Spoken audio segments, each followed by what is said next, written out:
สบายดีว่าทีเทรดเดอร์ทุกท่านซึ่งว่าคลิปวิดีโอนี้ข้าพเจ้าเองสีมาแชร์หรือว่ามาแนะนำวิธีการนำไซด์ Trading View เอิ้นว่ามือใหม่หลายๆคนนี่ก็อาจสิยังบ่ละเอียดหรือว่ายังบ่ทันนำไซด์เบื้อง Trading View แล้วก็ณทีนี้จุดประสงค์ที่ว่าเฮานำไซด์ก็คือไซด์วิเคราะห์กราฟเพราะว่ามันสิมีเครื่องมือให้เฮาเลือกไซด์ได้แล้วก็อินดิเคเตอร์ที่ว่าช่วยในการวิเคราะห์กราฟให้เฮาได้เดี๋ยวมาเบิ่งวิธีการนำไซด์นำกัน หลังจากที่ว่าเฮาสมัครปุ๊บแล้วก็ล็อกอินเข้าไปเบื้อง Trading View ก็คือเอิ้นว่ามันสิมีตัวฟรีแล้วก็ตัวได้ซื้อแต่ว่าแนะนำใช้ตัวฟรีก็ได้นะใช้ตัวฟรีมันก็สะดวกอยู่หลังจากที่ว่า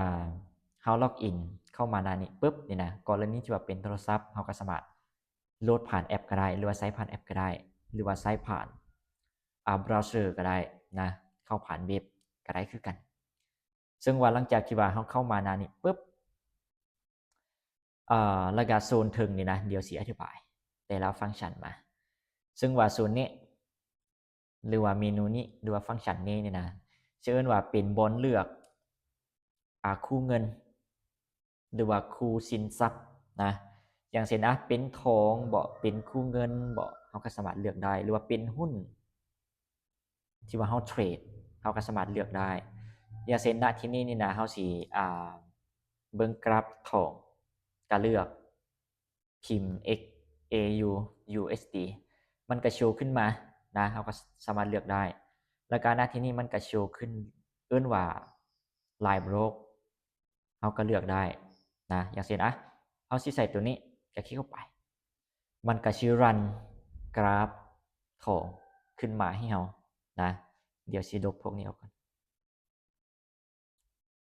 แล้วก็เบื้องนี้มันสิมี time frame นะก็คือ time frame ที่ว่าเราใส่เบื้องกราฟ1นาที5นาที15 30แล้วก็สามารถเลือกได้เลือกได้อยากเบิ่ง time frame ใดอย่างเช่นเราเบิ่ง1ชั่วโมงบ่ก็คลิกเข้าไปหรือว่า30นาทีก็คลิกเข้าไปฮะแล้วก็เบื้องต่อมาก็คือสิเป็นนี่นะฟังก์ชันนี้แท่งเทียนเนี่ยคลิกเข้าไปแล้วก็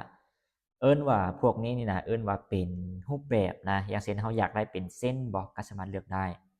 แต่ว่าหลักๆตามที่ว่าทางนี้ใช้ก็คือสิใช้เป็นแท่งเทียนเอาก็เลือกแท่งเทียนไปนะเดี๋ยวสิมาเบื้องพวกนี้ก่อนนะด้านนี้ซึ่งว่าพวกนี้นี่นะเอิ้นว่าเป็นเครื่องมือนะเดี๋ยวสิอธิบาย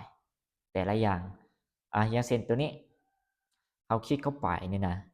กรณีที่ว่าเบิ่งด้านนี้มันสิมีปุ่มไม้ดาวนะกรณีที่ว่าเขาเอิ้นว่าเขาคลิกใส่ไม้ดาวมันสิขึ้นมาอยู่ลุมพี่เอิ้นว่ามันเป็นรายการโปรดนะกรณีที่ว่าเขาเพิ่มดาวเข้าไปเอิ้นว่าเพื่อสะดวกการนำไส้อย่างเช่นตัวที่ว่าพรมักไส้ก็คือเลือกนะเลือกเดี๋ยวว่าตัวนี้เอาออกนะเพราะว่าบ่ได้ใช้อย่างเช่นเป็นตัวนี้เป็นเทรนด์ไลน์หรือว่าตัวนี้เราเลือกไม่ดาวหรือว่ารายการโปรดปุ๊บมันก็สิโชว์อยู่ลุมนี่นะอย่างเช่นเป็นตัวเทรนด์ไลน์นี้เราก็สามารถใส่ตีเป็นเทรนด์ไลน์ได้แล้วก็เราก็สามารถปรับเปลี่ยนสีอีกอย่างต่างๆได้เขียนหนังสือหรือว่าอักษรอีกอย่างต่างๆได้อย่างเช่นสิเปลี่ยนสีเป็นสีนี้ฮะอันนี้สีหนังสือนะเดี๋ยวสิเปลี่ยนสีเส้นก็เข้าเดี๋ยวแป๊บนึงเข้าตั้งค่านี่ปุ๊บ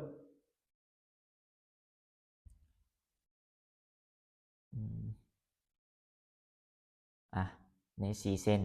ก็คลิกเข้าไปอยากได้สีใดอย่างเช่นเราอยากได้สีนี้ก็เลือกไปมันก็สิเป็นสีนี้ให้เรานะแล้วก็เอิ้นว่ามันมีหลากหลายนะกรณีอย่างเช่นเป็นเส้นพวกนี้เป็นสินสื่ออีกอย่างต่างๆเราสามารถเลือกใส่ได้ลบออกก่อนซึ่งว่าเอิ้นว่าฟังก์ชันหรือว่าเครื่องมือที่ว่าพรมักใช้ก็คือสิมีพวกนี้ทุกคนแคปแล้วก็ไปเลือกเขาเป็นรายการโปรดเอานะเพื่อว่าสะดวกในการนำใช้ฮะตามนี้เลยมันก็จะมีตัวที่ว่ามักไซก็คือเส้นแนวโน้มหรือว่าเทรนด์ไลน์นั่นเองแล้วก็เส้นแนวนอน เส้นแนวนอนเส้นแนวตั้งกับพวกนี้ที่ว่ามักใช้แล้วก็เบื้องต่อมาก็คือพวกนี้เอิ้นว่าเป็นฟีโบนะมันก็มีหลายตัวแต่ว่าตัวที่ว่าพรมักใช้ก็คือเป็นตัวนี้อย่างเช่นเฮาตั้งค่าอีหยังต่างๆเรียบร้อยเฮาก็สามารถใส่วัดได้กรณีที่ว่าเฮาบ่ทันได้ตั้งค่ามันก็เป็นเอิ้นว่ามันเป็นค่าเดิมสินะค่าเริ่มต้นเฮาก็สามารถเข้าบนตั้งค่านี้แล้วก็ตั้งค่าข้อมูลอีหยังต่างๆได้นะอันนี้ก็คือเป็นเบื้องฟีโบแล้วก็เบื้องต่อมาตัวนี้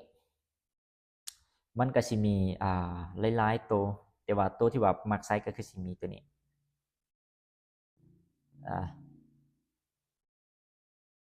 นะ3ตัวนี่นะตัวที่ว่ามักใช้หรือว่าผู้ใดที่ว่าบ่ใช้ก็บ่เลือกก็ได้เพราะว่าคันเฮาเลือกแล้วก็มันสิโชว์มารายการโปรดจังซี่เบื้องต่อมามันก็สิเป็นเครื่องมือพวกนี้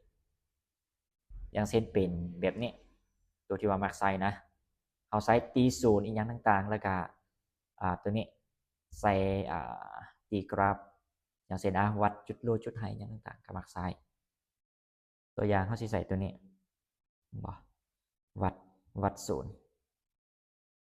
มันมาต่ำศูนย์ปึ๊บแม่นบ่มันก็ลงอันนี้ก็คือเอิ้นว่าไซวัดนะอย่างเช่นตัวนี้เราก็สามารถตีเป็นเอิ้นว่าเบิ่งการเคลื่อนที่ของกราฟได้บ่สามารถเลือกใส่ได้นะหลายตัวอยู่ที่ว่าใส่แล้วก็เบื้องต่อมาก็คือตัวนี้ก็คือสิเป็นข้อความ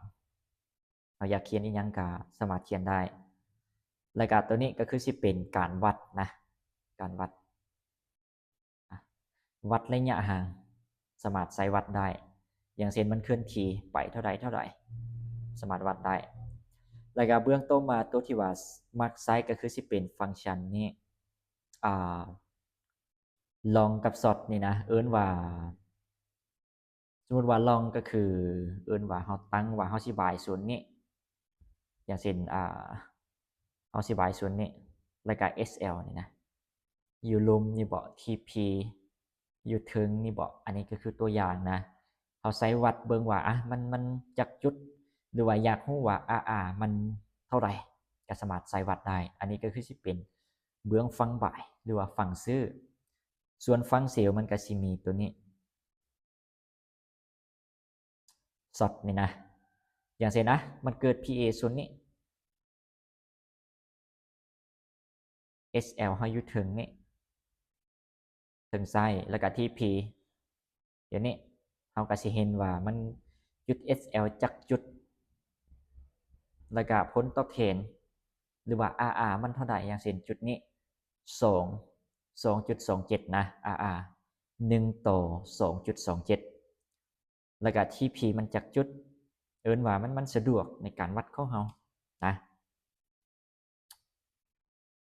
แล้วก็เบื้องต่อมาก็คือเอิ้นว่าเครื่องมือที่ว่าใช้ในการช่วยเข้าเทรดก็คือ indicator นั่นเองซึ่งว่าสิเป็นฟังก์ชันนี้นะฟังก์ชันนี้คลิกเข้าไปปุ๊บเราก็สามารถค้นหาได้อย่างเช่นเราอยากใส่เครื่องมืออีหยังเพราะว่ามันส่วนหลายมันก็ตัวฟรีมันก็หลายอยู่อย่างเช่นเราศึกษาตามYouTube หรือว่าเห็นแล้วก็อยากใส่อยากศึกษาเพิ่มสินะหรือว่าอยากลองนำใส่ก็สามารถค้นหาเบิ่งได้อย่างเช่นตัวนี้ตัวที่ว่าพรมักใช้ก็คือ Smart Money Concept นี่นะก็คือดาวไว้มันก็โชว์จังซี่ขึ้นมาเดี๋ยวลองเบิ่งเอิ้นว่า indicator ตัวนี้ก็คือไซเบิงก็คือจุดที่ว่าเอิ้นว่า market structure นะอย่างเช่นจุดที่ว่ามันช็อกหรือว่ามันบอทมันก็ชัดเจนแล้วก็โซนมันก็บอกนะอันนี้ก็คือเป็นเครื่องมือซึ่งว่าเครื่องมือหรือว่า indicator เนี่ยมันมีหลายตัวทุกคนก็สามารถศึกษาและก็นำใส่ได้อันนี้ก็คือเป็นเบื้องการนำใช้ Trading View ก็หวังว่าหลายคนก็พอสิละเอียดนะ หรือว่าผู้ใดที่ว่ายังบ่ละเอียดก็สามารถเบิ่งคืนซ้ำได้ หรือว่าอยากได้ข้อมูลอิหยังเพิ่มเติมเนี่ยก็สามารถคอนแท็กหาแลกเปลี่ยนนำกันได้